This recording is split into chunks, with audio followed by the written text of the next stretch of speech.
I have something I like to call a 60-30-10 rule. I needed to be 60 minutes from a major city. I didn't want to go 3 or 4 hours out from a major city because I figured people wouldn't want to drive that far. The 30 portion was 30 minutes from some type of national, regional, or state attraction. And then the 10 of the 60-30-10 rule is you want to be 10 minutes from some type of civilization. How am I going to get people to come out there and clean for me? How am I going to get people to come out and operate the facilities for me when I'm not there? What is the Geodome rent for? I think we made about $95,000 gross last year. There's operating expenses to this. You have cleaner. Sure. The cash flow from our Geodome is paying the mortgage on the house. So we don't have any living expenses. You know, you have some utilities, but we still profited about $60,000. From a waiter to glamping millionaire. What's up, Nick Loper here. Welcome to the Side Hustle Show, where we've been sharing legit ways to make extra money since 2013. Today's guest took a unique land hacking approach to build both cash flow and life-changing wealth by tapping into the glamping trend. This is glamorous camping for those uninitiated.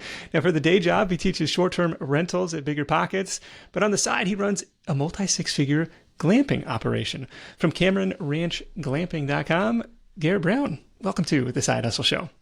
I'm so excited to be here. Thank you for having me.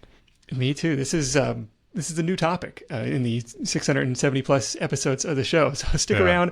I'm going to be learning right alongside the audience. We're covering how you can get started with this side hustle, how some of these can command 4-star hotel types of rates without the 4-star startup costs, the marketing best practices, the mistakes to avoid, all that stuff.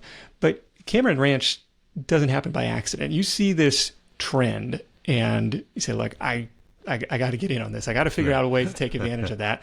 And before you can do that, you need some acreage. You need some land. So talk me through the initial phases here.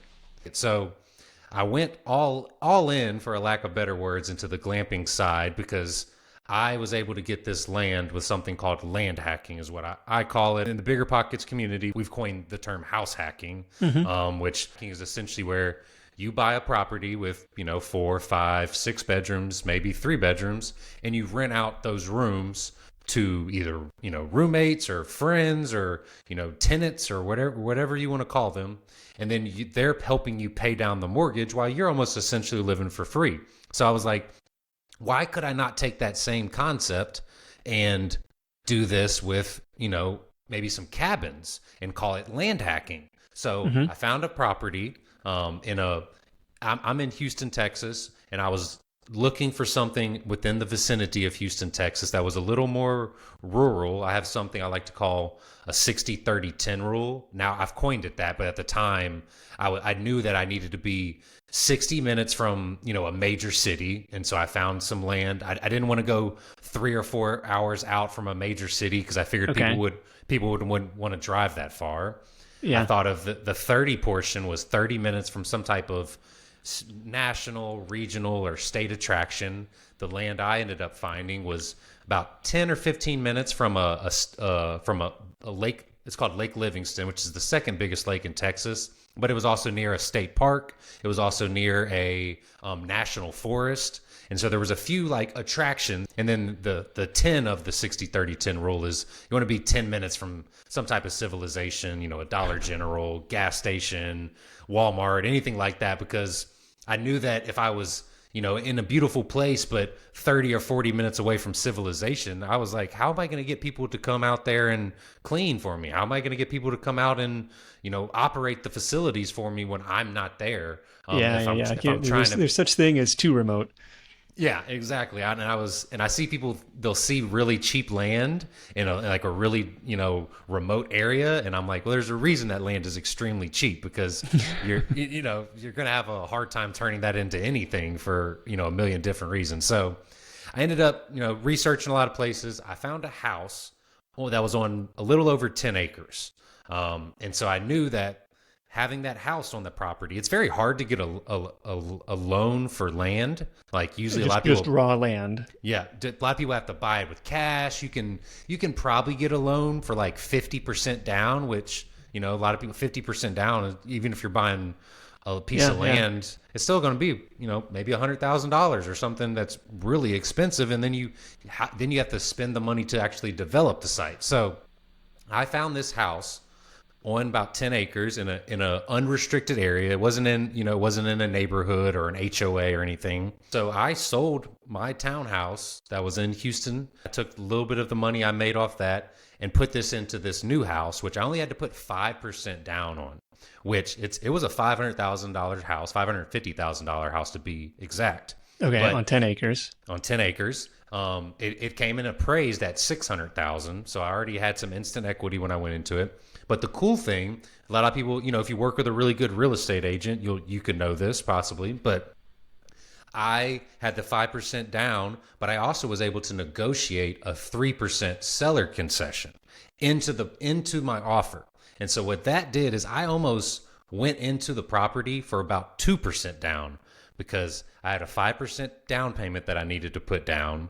But within my offer and my negotiations, that seller agreed to pay back 3% of the price. And this is kind of a common thing in real estate. It sounds kind of crazy. You're like, why would a seller want to give you back 3%? But, working with a qualified real estate agent anytime you're doing this type of transaction will help you understand it. But some sellers, they're looking for their bottom line. They're like, what they sell at, if they have it listed for, $500,000, and if you offer them $500,000, they may be okay with you having a 3% concession back to you to help you pay some of these closing costs and these down payments, because all they wanted to hit was, $450,000 on their bottom line. There's all kinds of fees associated with the selling side. So there's even opportunities out there that you could get it was called an FHA loan, which could be 3.5% down.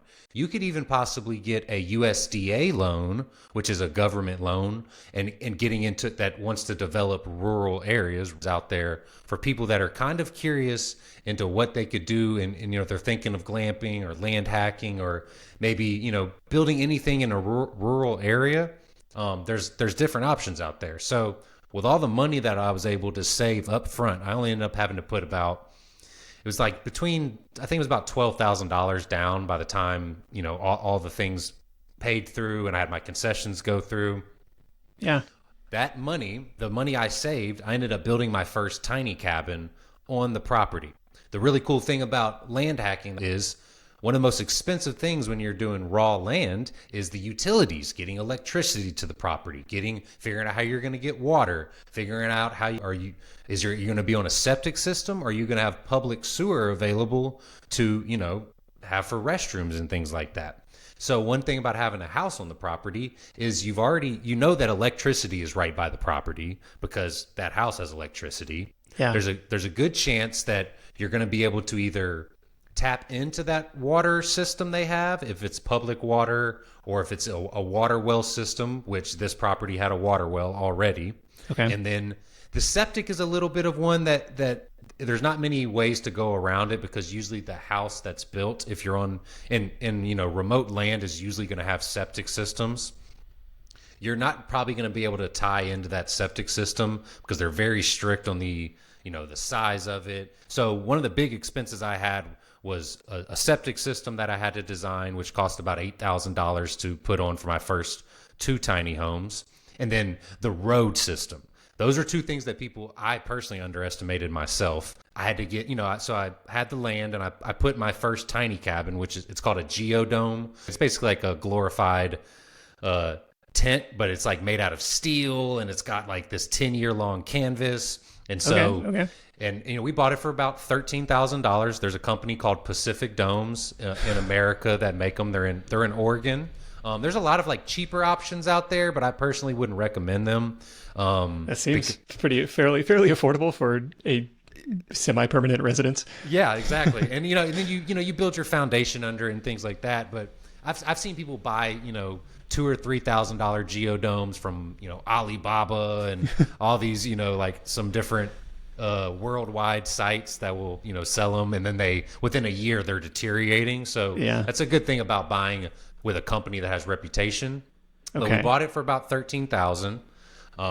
Our road to the we built it a little bit in the middle of the property, So our road to get back there was about $5,000. It was a gravel road. And then we had to put the septic in, which is about $9,000. Got it. And so we're all in for that for about, I think, $30,000. We worked with our county. One thing good about Pacific Domes is they actually have architectural plans from an architect that comes with your geodomes. I went to my county and I said, hey, yeah, a little easier to get that signed off. Yeah, way easier.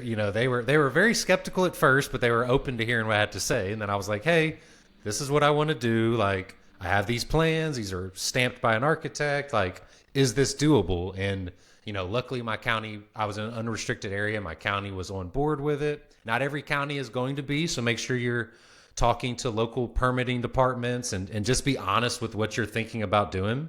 Because you got me searching like Redfin for I need 3+ bedrooms on 5+ acres, and not a lot of options come up, but some do, and there's a price difference between the Northwest and Houston, but there's also that regulatory component where it's like probably a stricter building code environment than outside in the Texas rural area.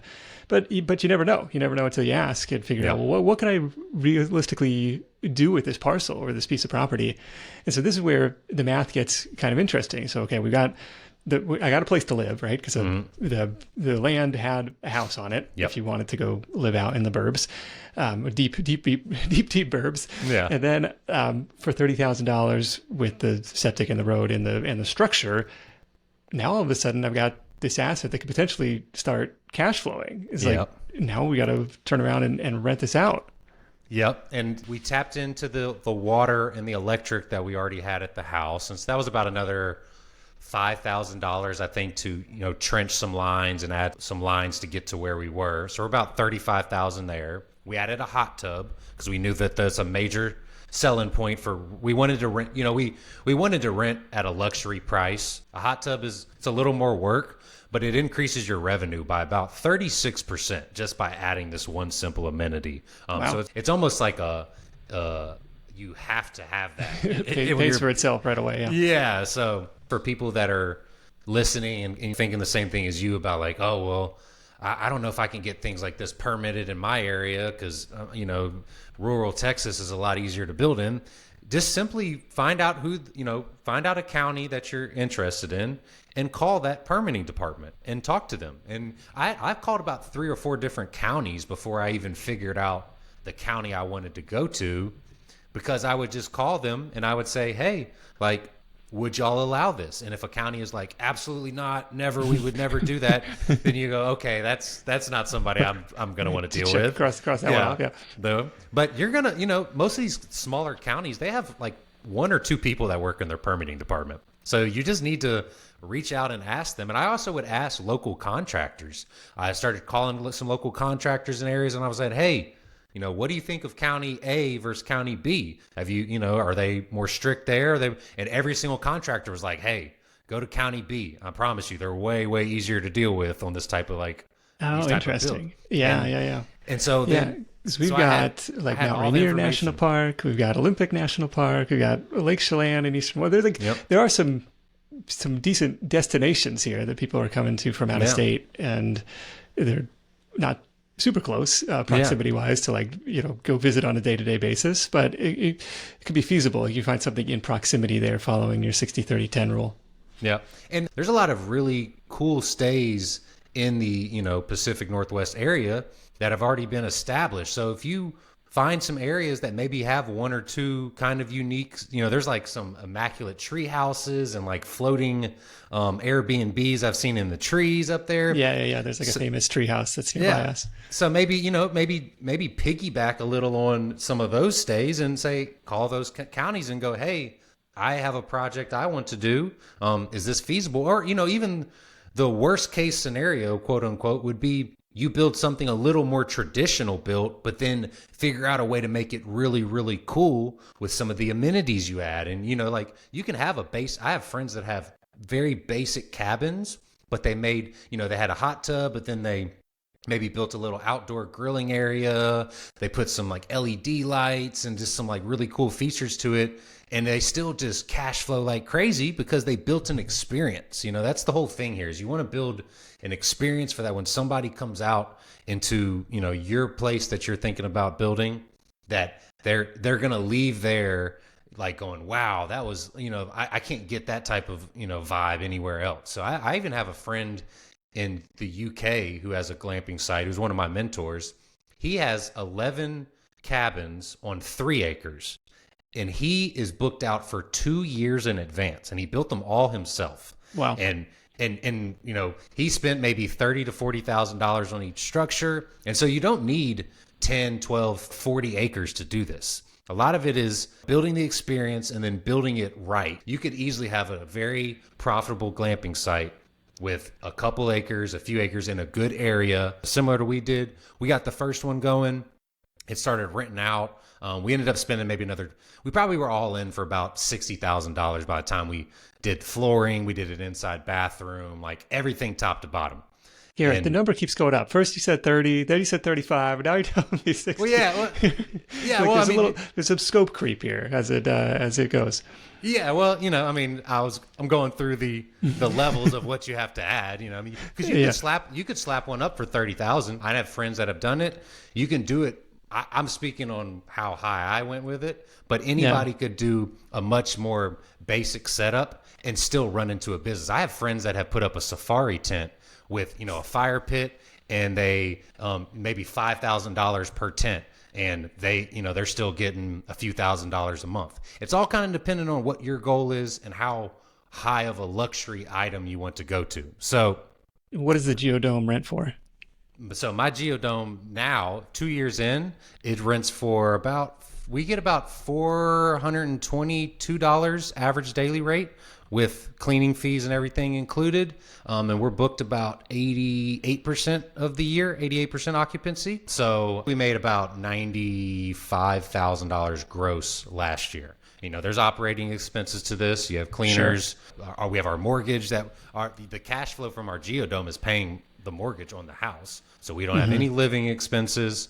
You have some utilities, but we still profited about $60,000. So our first year we covered all the expenses back in, and now it's just and then it's all gravy. Isn't that crazy? That's what's nuts is the nightly. If you can figure out the marketing and the occupancy side, and we should get into that, but like $400 a night is crazy. Yeah. Like you should be in like a luxury hotel, but it's like you said, building that experience. There was like, we're going to go out into the country. We're expecting a certain thing. It's like the Instagram worthy, cover photos and everything else that you make people want to make that trip and spend that kind of cash for what is not a Four Seasons downtown.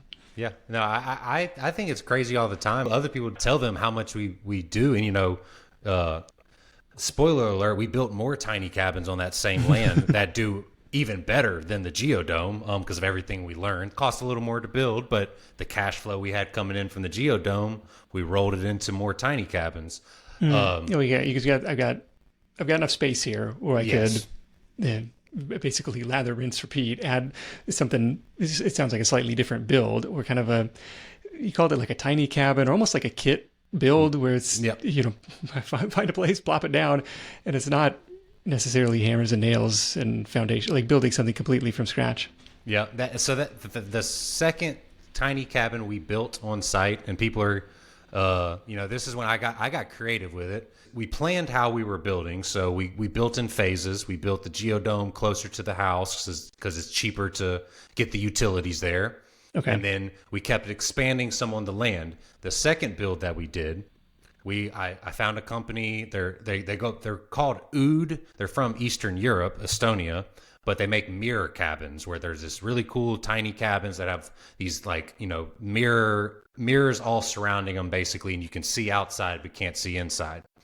They were running for $129,000, and I was like, oh gosh, I want one, but I don't have $129,000. So I reached out to the company and I said, hey, I have a profitable site that I'm wanting to expand on. Would y'all be interested in a partnership or anything along those capacities? They had just brought their first few houses to the United States. And surprisingly, well, they said yes. And they gave me a $129,000 cabin for essentially free in return for me giving them a revenue split. I give them now, so they gave me a $30,000 sauna that they have. That's this amazing sauna, which I didn't personally want it, but the owners convinced me, and it was a great idea because it adds to the amenities. Okay. And we've crushed it with our ADR, our average daily rate, which I'll mention in a minute. But that way, I didn't have to put any money down for this cabin except for the small infrastructure we built with more utilities, all that, which is about $20,000.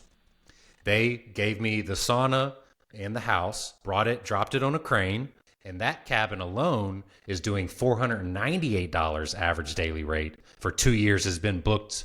I want to say we're about 90% occupancy on that, but it grossed $115,000 in its first year when I didn't have to put any money down for it. That's nuts. Yeah. And I'm looking at the pictures I'm on the OOD website. It's like umlaut D, Yep. OOD kind of site. Yeah. But these things, they're tiny. Like they're smaller than like a kid's bedroom. Like, I don't know. Yeah, they're 221 square feet. People tell people all the time, like, we've had people stay 4 or 5 days before, but most people come in for 2 nights, 1 nights on the weekdays. We get a ton of birthday celebrations, anniversaries, romantic getaways. That's kind of our target demographic. I tell people that just to like spark people's ideas on the creative side of things. Like, you don't have to have cash all the time to get things started. There's tons of tiny home companies out there that build them. As I expand, I reach out to tiny home companies all the time saying, hey, do you want to do a revenue split? Because it's almost like an infinite cash on cash return for me when I get a free place and then I'm able to just split profits with people. That's like, it's almost a cheat code. Yeah, keep your risk super low. I mean, what kind of split do they expect if they're going to rent for almost $500 a night? Yeah, so they get 30%. Which is like, we're talking about the risk. I would have been so nervous to buy one of these, and then, oh man, Is anybody going to want to come and stay here? Yeah. Yeah, they're going to want to see you have some skin in the game. The one reason why they were fine with it is because I had my Geodome already, and I owned the land, and so they're like, okay, you've obviously invested some money into this. But I have friends in areas, even not far from me. There's a lady I know. She bought, I think, 4 or 5 acres, and this is kind of what I was alluding to earlier with the safari tents, which I personally am not a big fan of, but I know people do really well with them, and you can get them for a few $1,000s. And she put up 7 or 8 safari tents on just a little piece of land. Just had basic utilities, no real big amenities, and she's probably making a couple $100,000 a year collectively across all of them now, as gross revenue. So there's a lot of levels and levers you can pull to, depending on your situation and where you're at.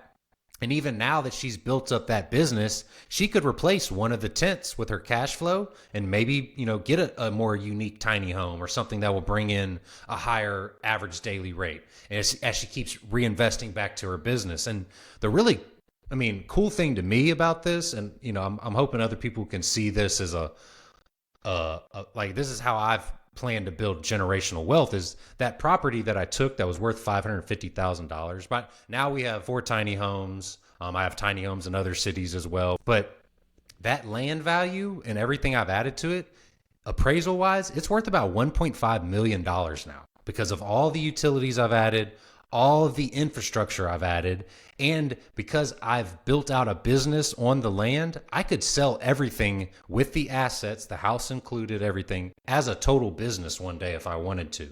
And when you're selling a business with assets, they're not worried as much about the asset value. They're worried about how much income the business is bringing in.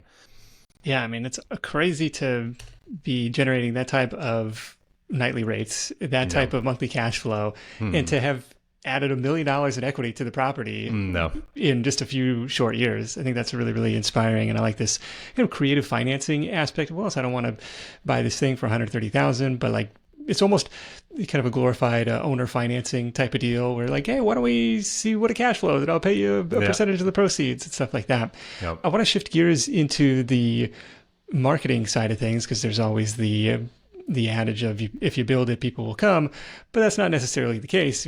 Stick a cabin out in the middle of nowhere, nobody knows about it. Obviously, Airbnb is going to be a big marketing channel, but talk to me about setting it up and kind of getting those initial bookings, especially when you don't have any reviews or social proof yet. I was doing what I like to call build in the open or build in public, where I was documenting my journey while I was doing this on social media, on YouTube, all these things. It was fun for me to like do these projects and like film them and go about it that way. But also at the same time, I was already starting to build my Cameron Ranch Glamping brand on social media without even opening. And so I'd already had 10 or 15,000 followers between a couple different platforms. And okay, geez, so yeah, pretty significant following. But I was building it for like a year, and I was posting all the time, and I think people get so they're like, oh, I'm not going to start the social media until I've built, like I have it refined and like my business is perfect, or like XYZ is like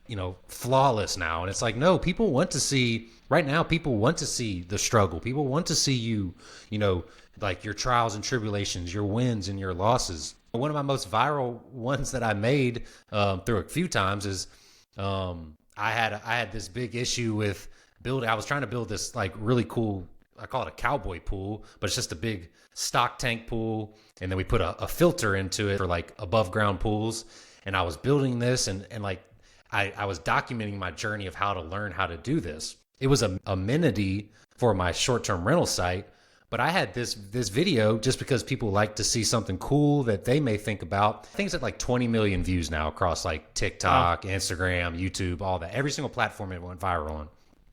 Not only did that build my social awareness, but it also had people going, oh, I want to stay at the place with the cowboy pool, like with the guy that's building that weird tent. So that kind of took a turn that I didn't expect with the build in public. It sounds like you were able to almost build a wait list of people who were like, whenever this is ready, whenever you open, I would love to come and stay here if they happen to be local or maybe even flying in from out of state or a different area.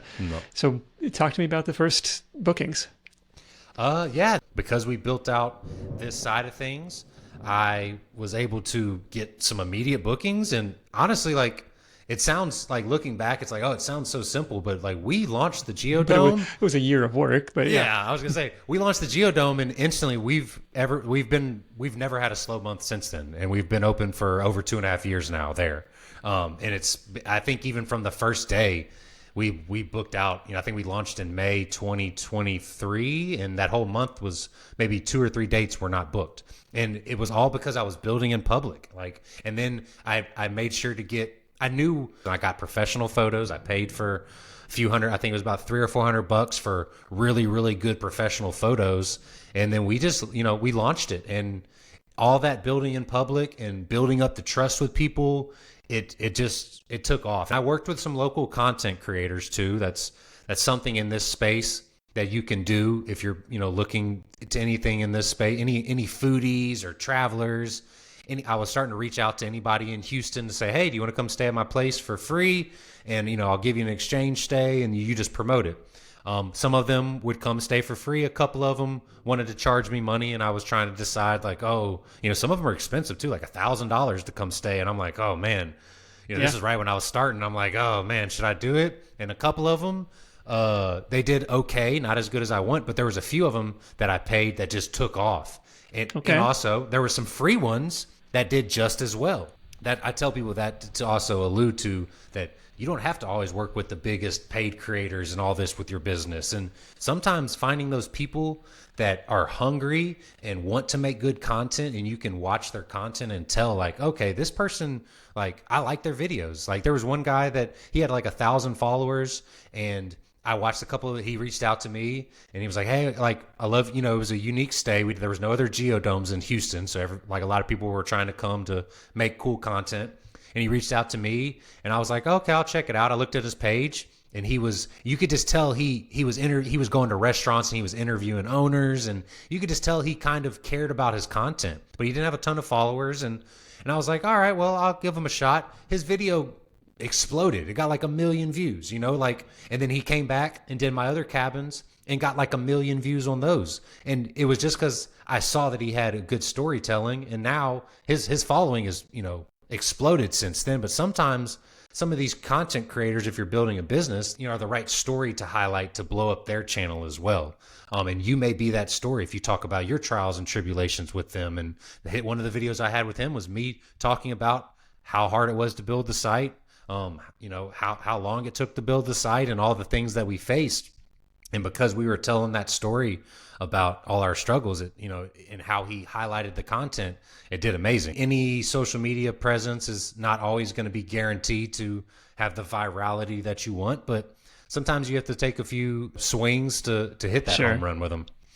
Do you find that the majority of the bookings are now coming directly through the website, or are people still discovering it through Airbnb, VRBO, like more of these traditional booking platforms? Airbnb is still a great resource. A lot of people, are not big fans of Airbnbs for different reasons. But me personally, they have more eyeballs than anybody. Yeah. But people don't believe me sometimes when I say this, is we do 80% direct bookings on our website, all through social media. We don't do any paid ads.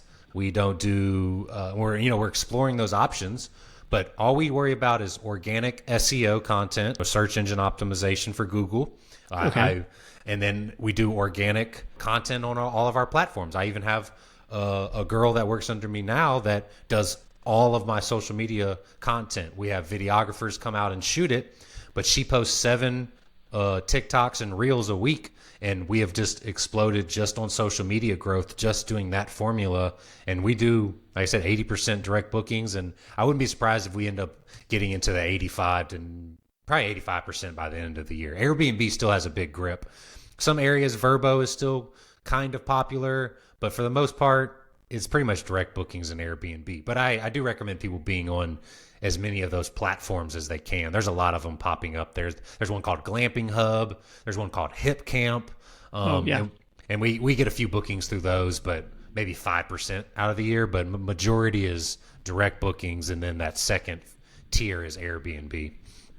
That's super interesting. I would have guessed almost the opposite. So yeah, most people would. A testament to the power of your social presence for sure. Yeah. Like you made it a destination. You made it worthwhile. You built and sold the experience that people want to come and check it out. And what's cool about that is they're now booking directly with you rather than comparison shopping. Yes. Oh, should we stay here? Should we stay here? Well, this one's an extra $100 a night. Is it really worth it? It's like, if you can drive that own traffic, way more profitable, and you're not paying any Airbnb fees and stuff. Yep. And we control the guest experience from beginning to end when they're on our website for the myriad of things we do. And like you said, like, they're not price shopping. I find that people in our direct booking website are less sensitive to pricing than on Airbnb. We don't have a ton of people asking us for discounts on our direct booking site. They just book. On Airbnb, everybody wants a discount. Everybody is comparing other places. Everybody wants you to, can you waive this pet fee? Because I want to, whatever. Our direct booking site, people just book. And because we're 98% booked. We're not waiving anything. Yeah, exactly. So that's a great comparison of why we try to push direct booking so much, is because we don't want to get into there's a lot of really cool, unique stays going out there right now, and everybody's on Airbnb, and you definitely need to be. But when they're on your direct booking site, you own their eyeballs at that moment, and you're also able to, retarget them, get their email address, all these things that you can control that experience. And I hate saying own the customer. That's a phrase people use a lot because I don't believe in that. But you pretty much are able to market to that customer in the way that you really want to, in a way that is going to be beneficial for your brand and not necessarily Airbnb's.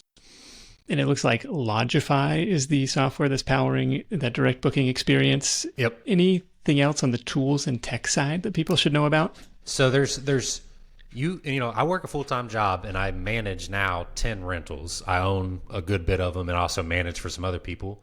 Lodgify is my property management software, which I love. It handles everything. It connects, it has a direct booking website, but it also, if I have my Geodome, if it's on Airbnb, if it's on booking.com, Vrbo, Glamping Hub, all this, it combines all of that into one calendar, so you can't get double booked. And then you have one messaging inbox too. And then on top of that, I use something called Turno. which connects with Logify. So when we get a booking, it goes to my cleaners that are on Turno. They get notified like, hey, you have a new booking request. This is your cleaning date. Do you want to accept it? My cleaners always accept it because, we're building a business together. But at the same time, I have backup cleaners. If they declined it, it would go to my next cleaner. And then I have something called Price Labs, and that's like the last one that I think is pretty critical. It's dynamic pricing. It syncs into your Logify as well. All these work together, and it's about $20 a month. But what this does is it's similar to how hotels price their properties. It takes into supply and demand in the area, events, rates that you already have set. You can set a minimum and a maximum. Whole bunch of really cool tools. A Tuesday night in Vegas is going to be a lot cheaper than a Saturday night. Exactly. And so this software works the same way as that, as that type of, hotel software they use. And so it will fluctuate my booking rates to make sure I'm as profitable as possible. And I think it to equate a percentage that Price Labs makes me about 15 to 20% more profitable. Okay. And I spend $20 for $20 a month. No brainer. Yeah. So, and there's a ton of other tech things that you could do. And softwares for scheduling your social media posts. I use Buffer with my assistant that helps me with some things. There's Baselane for your banking and your bookkeeping and accounting. That's super easy. There's a lot, but the core three are by far. After that, you can just mix and match and try things and see what works there. But the software overhead it's really not anything too crazy. And again, I work a full-time job and I do this all the time, and it's all a lot because of the software automations that I have put in place, and it's really saved me a lot of time and headache and money going forward as I built this operation and dealing with guests. Are you living on site, or are you talk to me about where does the time go? It sounds like a lot of it's going toward content, but maintenance requests, or what's a typical what's it take to maintain this on a day-to-day basis? So when I lived in the main house while we were building the Geodome, and we launched the Geodome, I still lived there for about a year. I was more on site helping with things when I needed to.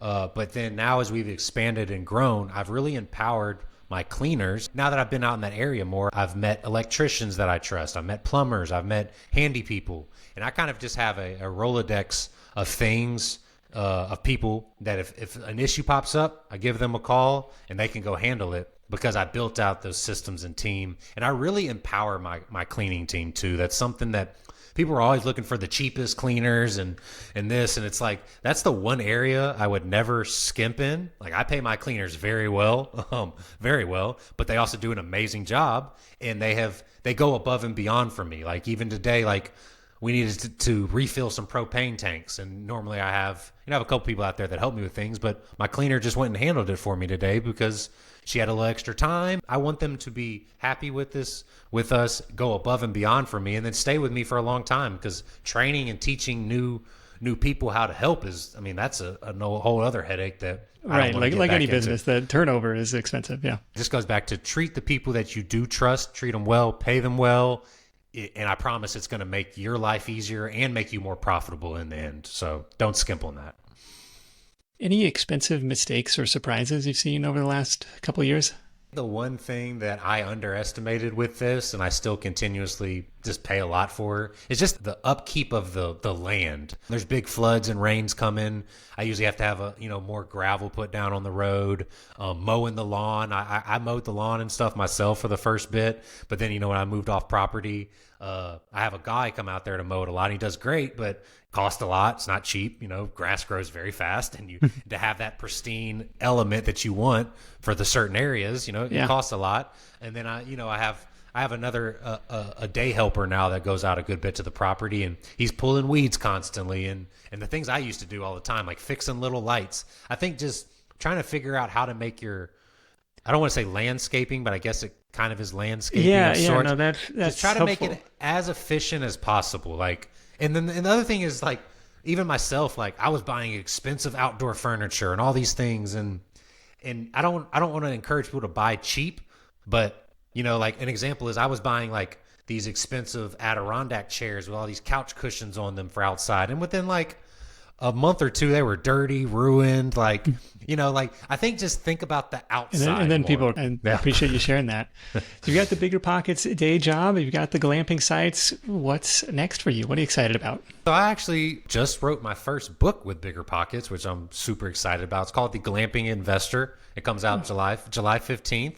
That's great timing on this episode. I'm super excited about it. Pretty much just put every bit of knowledge in my head that I've learned over these past 5 years that I've been researching this and doing it, and put it into a book. The one thing I loved about BiggerPockets forever was, they didn't sell $10,000 masterminds promising you to make $20,000 next month. I'm so against that, because that's just not how this goes. Like, you're going to have to put some money up. You're going to have to take your lumps to make good profits, and you're not going to be a millionaire the next day you blink and making this site. And so we put it into a book form. You can buy the paperback for $20 or the ebook for $10, and I guarantee you it is going to be as valuable as paying some of these $5,000 and $10,000 masterminds that are out there. This is one of my joys, is teaching this, and I kind of light up in my personality when I do talk about the glamping side of short-term rentals and all that too, because it's my passion. It started as somewhat of a side hustle for me and then grew into something bigger, but this is something that could supplement. You could enjoy living on a property with some land and have some, tiny homes on your land that's paying for your property, growing the equity, and at the same time, like, I've met some amazing people. We've had proposals out there. Even this morning, I got a text from one of the guests that and we knew he was proposing. He sent us a message like, "Oh, she said yes," and it was a picture of her holding up the ring, and that was just so cool to see. Like, it's just like it's exactly why I built the space. I named it after my brother, who struggled with mental health. He passed away from suicide about 15 years ago. I'm sorry to hear that. And I wanted to honor him and tell people that, it's okay to not be okay, and to take moments for yourself and get out. And I like, one of our slogans is disconnect to reconnect. And we want people to slow down and just enjoy time with their loved ones. And so it's so fulfilling to see people enjoy that. And then at the same time, like, it's a business that I'm growing. And that's, that those are two things that I've always been passionate about. And if I could combine those, then it was a win-win all around. The Glamping Investor. Very cool. We'll link that up in the show notes for this episode, along with the Cameron Ranch Glamping.com site. Garrett, this has been awesome. Let's wrap it up with your number one tip for Side Hustle Nation. You can't be great unless you start. But then you don't fail until you quit. So there's times I've wanted to quit through this whole process and, sell everything and give up. Like, one guest has a bad experience. But as long as you keep pushing through, you're going to find a way to make it through in the end. I like that one. You can't be great until you start. You can't fail until you quit. A couple takeaways from me before we wrap. Number one is this game of cash flow and building equity at the same time through that. Like, every $1,000 I add to the monthly revenue is, a 3x return to the equity that I've just built, almost out of, sweat equity. I was going to say out of thin air, but like, there's effort that goes into that. I love the call to get creative on the financing side with these, relatively low cost structures, or maybe there's a way to make them low cost to you to get them up and running. I liked the note about, you got to make it a destination. You got to build the experience, especially if you're going to command these 4-star prices. And the last bit, hospitality isn't passive. This is not, necessarily a passive income stream. So you got to build out that team to limit your day-to-day involvement there, and build a team of people that you can rely on, that you can trust, and deliver a great customer experience. Some really, really cool stuff. Again, CameronRanchGlamping.com. Check them out over there. If you're into real estate as a side hustle, of course, check out the resources at BiggerPockets. Check out Garrett's new book. And we've covered a lot of different flavors of real estate on the Side Hustle Show. And that's why I've put together a little sampler platter playlist. Everything from land investing to co-hosting to creative financing, rental arbitrage, single family, house hacking, lots of stuff on there. You can grab that for free in the show notes for this episode, sidehustlenation.com/glamping, or just follow the show notes link in the episode description and I'll get you right over there. But that's your real estate themed Side Hustle Show playlist going back several years, from the greatest hits archives there. A cool collection of strategies to build some extra income. Again, just hit that show notes link in the description and it'll get you right over there. Big thanks to Garrett for sharing his insight. let me shout out our sponsors for helping make this content free for everyone. Super cool of them to support the show. SideHustleNation.com/deals is where you can find all the latest offers from our sponsors in one place. That is it for me. Thank you so much for tuning in. If you're finding value in the show, help spread the word. Fire off that text message to that entrepreneurial friend of yours who's always got some idea cooking. You never know. Maybe it sparks the next side hustle project. Until next time, let's go out there and make something happen. And I'll catch you in the next edition of The Side Hustle Show. Hustle on.